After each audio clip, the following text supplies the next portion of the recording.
Hello, my name is Matthias Cavodi. I'd like to welcome guys to my channel. Today we're going to talk about the time Scarlet Witch just obliterated the Avengers. I just spoiled everything just with saying that first line and probably with the title for this video. We're going to talk about the Avengers Disassemble story arc, which was written by Brian Michael Bendis. He did a fantastic job. Like, a lot of people hate Brian Bendis' work. Sometimes he's brilliant. Sometimes he's absurdly mediocre, and sometimes he has really stupid ideas. But right around this time, he was like just pushing out one awesome story after another. And this takes place in Avengers issues 500 to 503. It really shakes things up for the Avengers, basically leaving a clean slate for his new Avengers series that was going to come after this. I remember reading this story back in the day and was just my jaw just dropping with the stuff that was taking place, because a lot of characters die and you get the feeling that it's not a fake out, that this is really going down. You feel like the stakes are really high in this story. So I spoiled a lot just with the first line and the title. Spoilers ahead. If you haven't read the story, it's really worthwhile reading. And with this brief overview of the stuff I liked and what I didn't like about this particular story. So we have the Avengers. They're having breakfast. They're chatting around the table when they have an alarm.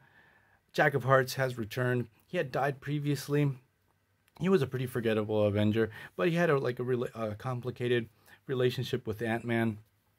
There's a lot of friction between both of these characters, but as time passed, they learned to respect each other. And I think Jack of Hearts even saved Ant-Man's daughter in one story. The thing is, it seemed he had died. He went out into space. He exploded. Due to the nature of his powers, he's back in the zombie form. Ant-Man goes out to see him. He says, "Hey, bud, what's going on?" And he just says he's sorry and explodes. And right off the bat, we have the death of Scott Lang, Ant-Man. He stayed dead for a while, so this death had some weight to it. Especially, I was really starting to like the Scott Lang Ant-Man, the Avengers. So I remember seeing this and like, oh shit, they're really playing for keeps now. While this is going down, we have Tony Stark. He's in the United Nations, in front of the General Assembly. He starts chewing out the representative of Latveria. He starts flying off the handle. He seems to be visibly drunk. While this happens, the Avengers emit a white alert. It's like the maximum alert that can be within the Avengers.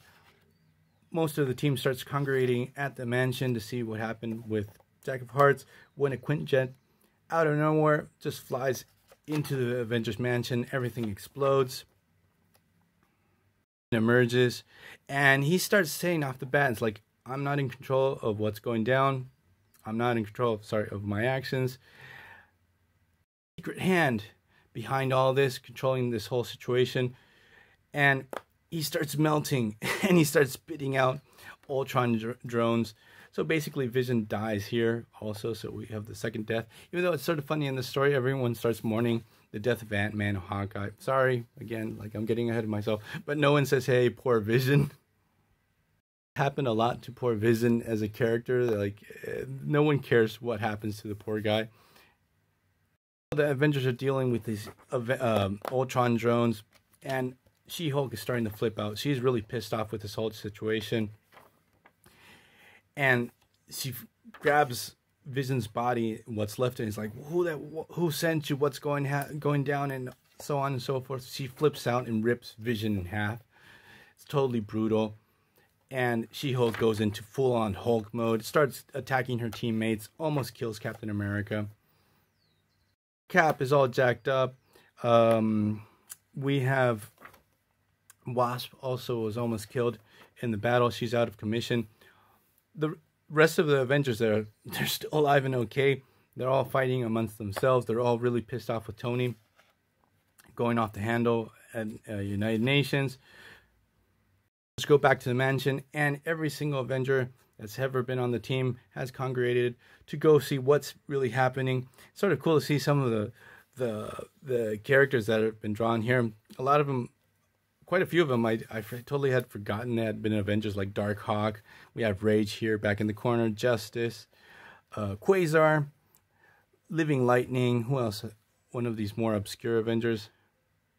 Out of nowhere, a Kree ship just pops up right at the front door, starts attacking. We have this all-out battle with every single Avengers that has ever been, all engaged against the Kree. And in this battle, we have this badass moment where Hawkeye has all of his type of trick arrows. He's ready to just unleash Armageddon on the Kree. But what happens is his arrows catch on fire, and he actually uses a Kree jetpack and flies into the Kree ship. This actually destroys the ship, and the Kree cease to attack. So we have the death of Hawkeye. This time we have Doctor Strange. He materializes, and he's trying to find out what's going down. What they realize is that the one that's doing the attacking is the Scarlet Witch. Spoilers, again, I guess, for those. It came out, I think, in 2003 or in early 2000. I don't remember. But everything happens because Scarlet Witch, actually Wasp, accidentally reminded Scarlet Witch that she had 2 kids. And she remembers. Because this is an old West Coast Avengers story where she had 2 children, but her kids were part of Mephisto. And she couldn't deal with the loss of her children, so Agatha Harkness mind wiped her, made her forget about the situation. But it's been a cover-up by the Avengers all this time. So the Avengers told her that she had kids, that she had forgotten them. It was just a big old cover-up. So when she remembered, she got really pissed off with her old teammates and really wanted to make them pay. And even when Doctor Strange finds out about Scarlet Witch's kids that she lost, they're like, hey, didn't anyone think it was important to tell me about this? And they start talking about how she was playing with chaos magic and stuff like that. And Doctor Strange, and becoming more powerful, and Doctor Strange tells the Avengers, like, chaos magic doesn't exist. There's only magic. And what they start realizing is that Scarlet Witch's powers are actually not based X powers or stuff like that. She actually can alter reality itself. And Doctor Strange says she can tap into magic without making sacrifices. She was born into it. Like when you study magic, there's a give and take. But since she doesn't have, she was born with this ability. This it leads to a imbalance with her. So that's why her powers are going crazy and stuff like that. So get into the different phases of other times Scarlet Witch became evil. And at first I didn't like the idea of Scarlet Witch going bad, but since I went back over the years and read all old school Avengers stuff, it does work. Scarlet Witch is a big liability for the Avengers. Like she goes crazy every once in a while and starts causing all types of havoc for the Avengers. So Captain America confronts her, and things just go from bad to worse.